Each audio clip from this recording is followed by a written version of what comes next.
One of the first things you'll need to decide on when choosing an audio interface is the connection type. In this video, I'm talking to Jim Slick at Slick Audio to discuss the primary differences between Thunderbolt and USB audio interfaces and how to determine which one is right for you. If this is your first time hearing about Slick Audio, it's a company that specializes in pro audio computers designed specifically for content creators, musicians, and recording studios.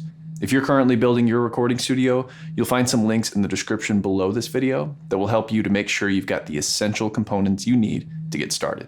I hope you enjoy the conversation. I guess this conversation really needs to be defined a little bit. What we're really comparing here will be the various versions of USB and the various versions of Thunderbolt. Am I correct there? Correct. Absolutely. Absolutely. So let's talk about them.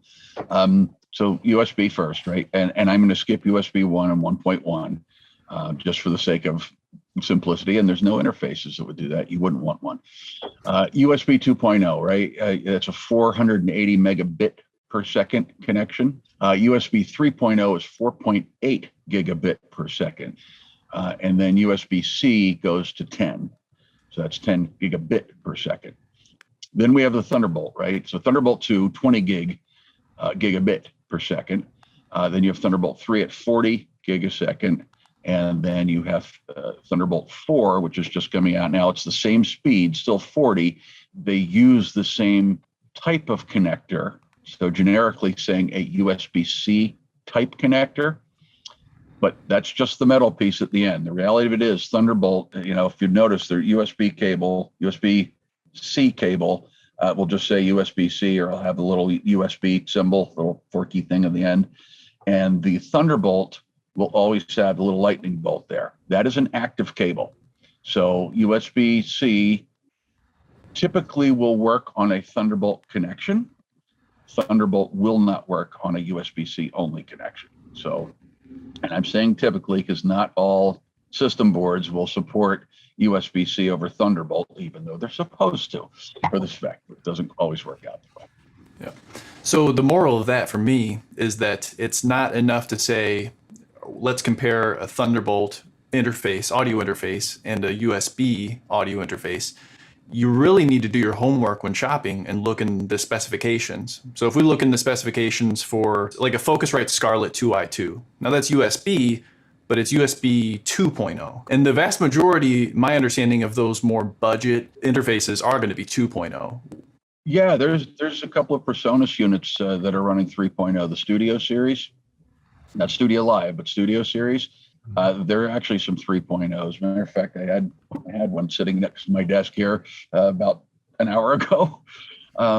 Yeah, believe it or not, they're blazingly fast, surprisingly fast. Now that was the older tech. The new studios are all USB-C. And on the Thunderbolt side, the ones that come to mind are clearly like the UAD Apollo interfaces. Now those are available in a Thunderbolt version. Do you know which version of Thunderbolt those are operating on? Currently it's 3. Thunderbolt 3, TB3. Yeah, and there's actually a lot more than that. Antelope Audio is doing a lot of Thunderbolt and USB as well. And I believe their USB in the majority of their units is 3.0, but they do have a couple that are on the lower end units are running 2.0. And RME, they have some wicked interfaces. Their interfaces, even though as super high end as they are, they have taken USB 2.0 to levels that we've never could imagine. That will rival Thunderbolt interfaces, unquestionable. Their flagship unit actually is USB 3.0, and it's actually faster than anybody else's Thunderbolt 3 interface I've ever worked with. So, and I know because I've got one sitting in my rack over there. It's an impressive unit. Later on, I definitely want to get into what that speed does for us. But before we get there, I think it's important, you touched on it a little bit, just the hardware compatibility. I should probably first consider, does my computer have the capability? Is it compatible? USB obviously is the most common across both platforms, Mac and PC. The USB-C would be something that you'd probably see in the last couple of years. And even in the Mac world, you would have seen that, a similar thing. Thunderbolt, very few PCs prior to, I'm going to say 3 years ago, You just didn't see it. I mean, it wasn't a very popular thing. And when you did, when they first started emerging, it was Thunderbolt 3. And as a matter of fact, just about every connection you're going to find on a computer up to current is Thunderbolt 3. There are very few exceptions. I believe there's a Mac out now with Thunderbolt 4, and we actually have a machine out that has Thunderbolt 4 in it as well. And again, for audio purposes, we can say 3 and 4, right? That they're the same. So, and they are performance-wise the same. Let's talk about stability, right? So USB tends to be the more stable of the two. Thunderbolt can be very stable on certain pieces of hardware, and I've seen it be very flaky, as well. It's fairly new to the PC world. It's non-existent in the Linux world yet, from a driver standpoint. And the Mac world, obviously, they've been using that for a number of years. So, the adoption rate happened at Mac OS way quicker than it did in Windows. But nonetheless, the stability is getting better by the day. But remember, drivers mean everything. So if the driver that the manufacturer gives you isn't written terribly well, then you're going to have issues. And I don't care if that's USB or Thunderbolt, but we typically see that more on the Thunderbolt end. It sounds like that difference leads to maybe less headaches are possible with USB. Yeah. If you don't want challenges, USB-C, USB 3, probably the way you want to go. I'm not saying that Thunderbolt's bad. It's not. It's very good. It's just what do you need to do, and I think that comes down to then to use cases, right?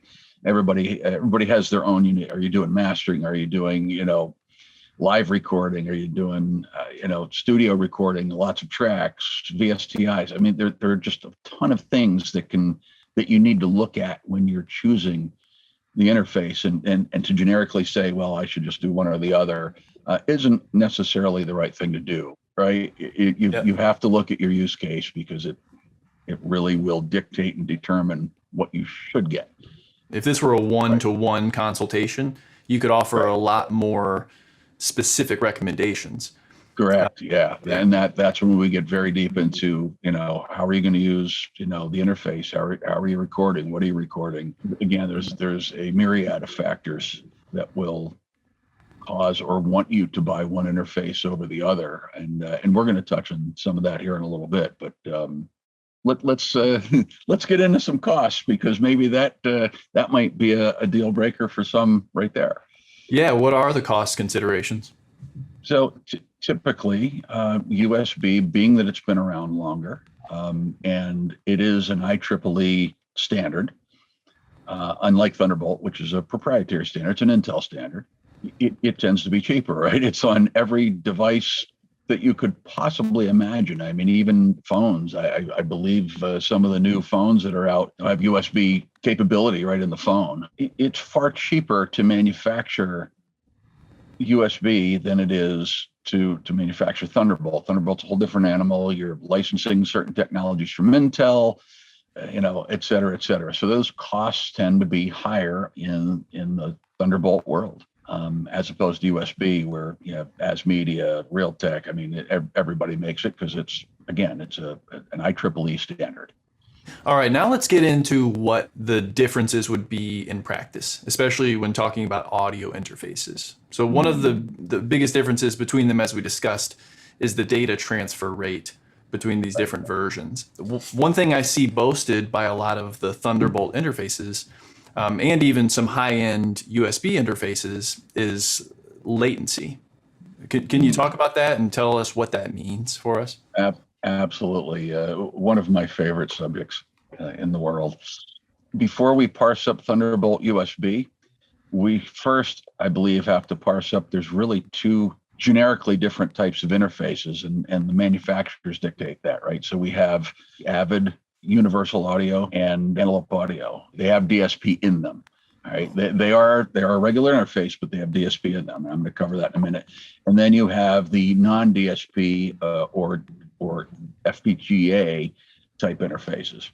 So let's split them apart, because they really are two different animals and can make or break that whole Thunderbolt versus USB, speed transfer rate thing, right? Which basically comes down to latency. Okay, so when people talk about latency, typically they are dealing with the situation of, all right, so I have an analog device, a microphone, and I speak into that microphone, and it has to go through the mic, into the cable, through the interface, into the computer, processed by the computer, plug in or no plug in, right? Come back out of the computer, back through the interface, and come back out to a set of speakers or headphones, right? So that is what we would call round trip latency. How long does it take to get in to out? And so in your non-DSP or FPGA type interfaces, you have to go through that whole process, as I just mentioned, in order to get any type of sound out, period. There are some that offer certain, basic reverbs, basic delay, that kind of stuff. So when you're singing, you could listen to that and you could route that through. Right, because sometimes when you're doing especially a vocal track, hearing it dry it kind of sucks you out of the performance, right? Because you really want some sort of amp modeling maybe on the guitar or some sort of reverb that makes you feel more cohesive with the track in the room while you're performing. Yeah, correct. And that's where the DSP interfaces really come in and help shine. Now, it's not an end all be all. So let's just kind of generically break that down. So I'm going to pick on UA just because they're the biggest guy in the group because they have the most plugins available in the group. So, everybody loves universal audio plugins and they are good. Lord knows, I think I have every one of them. And they're brilliant. Those plugins only work with their DSP chips, period. If you don't have a UA interface, you're not going to be able to use the plugins, whether it's inside the box or for monitoring. So that's the unique parts about these, proprietary DSP, companies. And again, Avid and Antelope kind of do the same thing. But the advantage that gives you is it gives you, I'm going to say, call it zero latency monitoring. There's no such thing as zero, but it's close to zero. And the whole point is the very plugin that you may be, using on the track, for that vocal, you can actually listen to real time through the headphones because the DSP is happening not in the computer level, it's happening in the interface. So hence when you're playing the track back, it's as near real time as possible. So that makes it nice, but you're stuck with that manufacturer's plugins only. I'm going to segue over to the non-DSP, right? So the non-DSP, we had talked about the processing that plug-in would happen in the box, and you'd have to put some reverb or delay or maybe a combination for that vocal track you're trying to do. Now you're doing that now in the DAW, and that's what you're monitoring back through the interface. So there is a substantial amount more delay coming in there. Or some of the interfaces, as I mentioned, have the FPGA chips in them.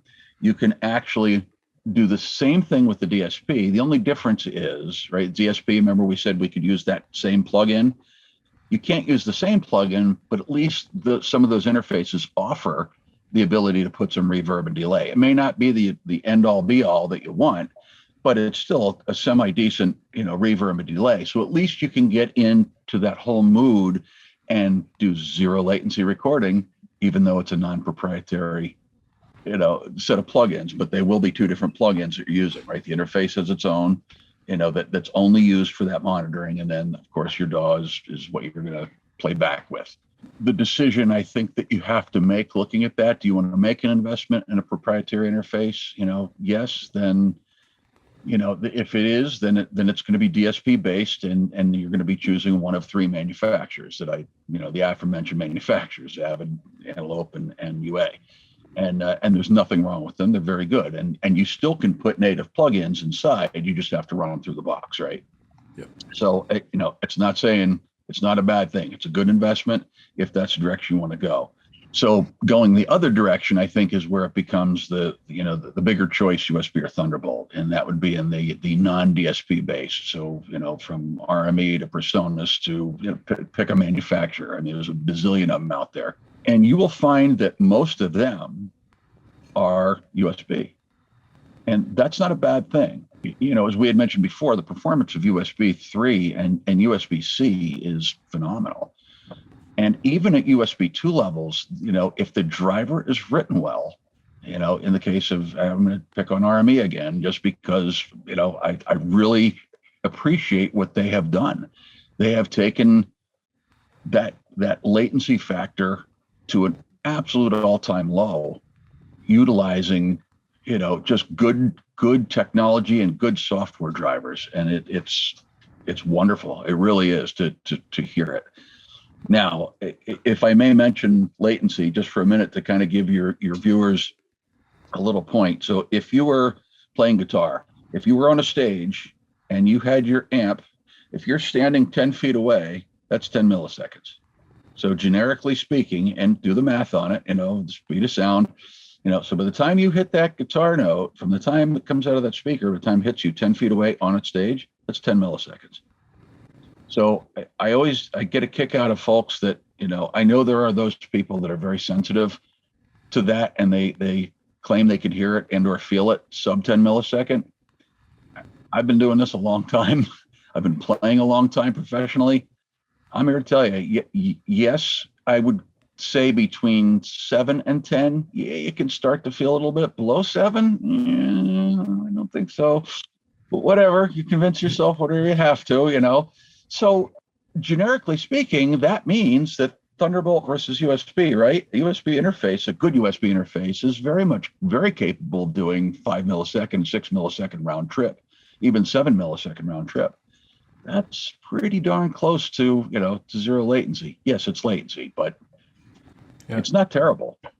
So for those out there who have a USB interface and they definitely hear some sort of delay or latency problem while they're performing, what sort of things can they do? Are they doing something wrong? The interface and its drivers are what they are, but your computer and the way your computer handles that, some are better than others at that. So, like on our machines, Slick Audio machines are very tweaked, and chosen to give that best audio performance. We're trying to get sound in and out, right, as quickly as possible. So that means a lot of attention, very much attention to that Thunderbolt or USB interface. So if you're having latency issues, I think the first thing you need to look at is, what kind of computer you're running, what processor you're running with it, how much memory you're running, and how fast is that memory.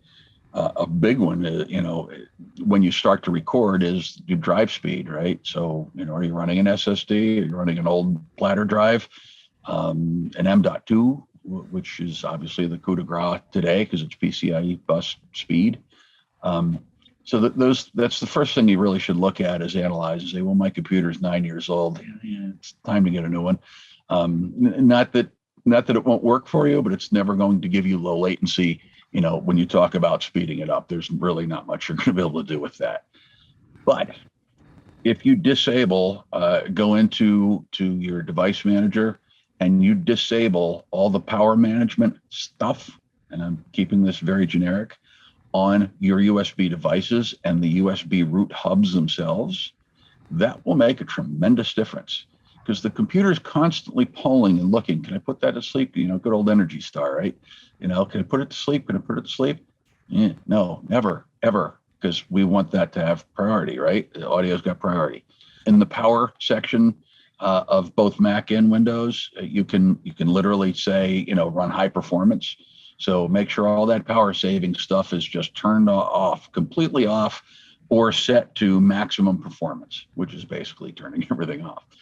But so those two things alone will make a huge difference. Those are ways that we can set up our operating system and our hardware to minimize latency. Are there any techniques we can use in our DAW, our recording software, that will help cut that latency down, no matter if we're using a USB or a Thunderbolt interface? Absolutely. They're best practices, as I like to refer to them as. So the number of cores, right, in your CPU, virtual instrument, for example, VSTI, will only use one core. The spec from Steinberg, as it was written God knows how many years ago, CPUs only had one core, So consequently, that spec still stands. I'm hoping it changes someday, but and I don't care what VSTi it is, it can only use one core. So a best practice for doing recording virtual instruments is when you're done tweaking the sound, freeze it.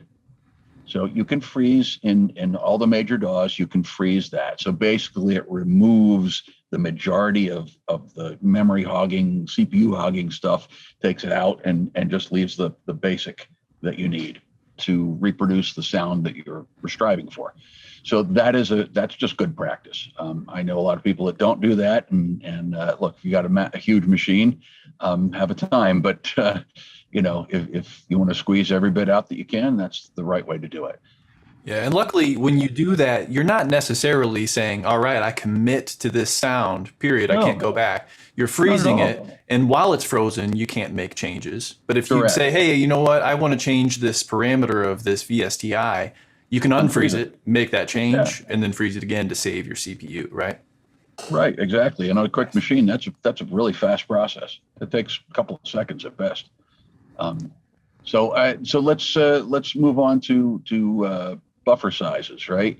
Buffer sizes, typically the lower the buffer, the lower the latency, but the higher the load and the tasking becomes on the I/O of the computer. So, it kills the CPU more, potentially kills the disk more, but it hammers memory but it's really taxing the bus speed, right? So that USB or Thunderbolt and going through all the gobbledygook that happens inside the computer, so it gets to your ears.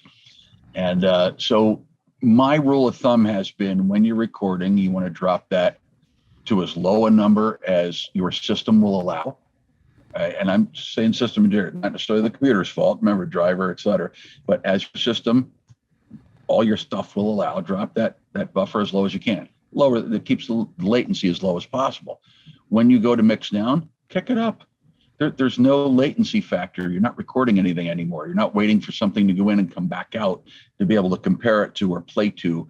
So kick it up to 512 or 1024. I mean, some big number, and then you can just run all the junk you want to, and that takes the stress off of the I/O and puts it more on what's going on in front of you. So, so that really does make a huge difference. And then last but not least, plugins. A lot of people will take plugins and let's just say, I don't know, a compressor. There are times when you want to put a compressor on a guitar and a compressor on a snare drum, a compressor on a kick drum, right? And they all really are tweaked and set out different. That's fine. But a lot of people I've seen take delays, or reverbs and put them on individual tracks as well. And you really want to use bus effects processing as much as possible. So, use your bus. So that way you have multiple tracks feeding down in it. You only have one instance of the plugin running. It takes a lot of load off the machine. It's just, again, best practice. Maybe the question that everyone has been waiting for, between Thunderbolt interfaces and USB interfaces, what kind of difference in sound quality can we expect just based on that difference? Zero. Absolute zero. It means nothing. It's simply the preference of the manufacturer, preference of the user, and no, makes no difference at all. Your sound comes from your preamps, the connectors, basically how well the machine is made, the DACs, digital audio converters. That's where the money is, and so you're either spending a lot of money on that or you're not. But as far as how it gets in the machine, no sound quality difference whatsoever. That's not to say that there's no sound quality difference between a Focusrite Scarlett 2i2 that costs just under $200 and a RME interface that costs quite a bit more. There is definitely one, but it has nothing to do with the fact that one is USB and one is Thunderbolt or anything like that. It has to do with, like what you said, the preamps, the digital to analog, the analog to digital converters. Yeah. Right. You're paying for the quality of those components as opposed to, but yeah, interface, nothing to do with it. Anything else we forgot to talk about? I'm glad we did this. This is a good topic, and I think that it'll be really enlightening to a lot of people. It's definitely been enlightening to me. I hope so. And this changes, every year when a new spec comes out, one's taken away. But yeah, I mean, as it stands right now, I think we covered it all, in generic enough form, but it should be enough. And if you have questions beyond that, obviously that's when you want to call someone and phone a And friend. who should someone call? What sorts of companies are available that answer these questions? If someone says, well, I'm not sure if my particular use case requires one over the other, who can help them? Well, by all means, we at Slick Audio do that every day, all day. So, we give us a call, and we certainly can help and give you a more one-on-one set of recommendations, especially when we understand workflows and what what are you ultimately trying to do for recording. But yeah, absolutely, give us a call, 570-371-5800, and I've had it. Yeah. And everybody, I'll put that in the description of the video.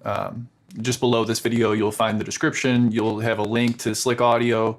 Like I said, I'm using one of their computers, the T2300. Man, it's been a game changer, trust me.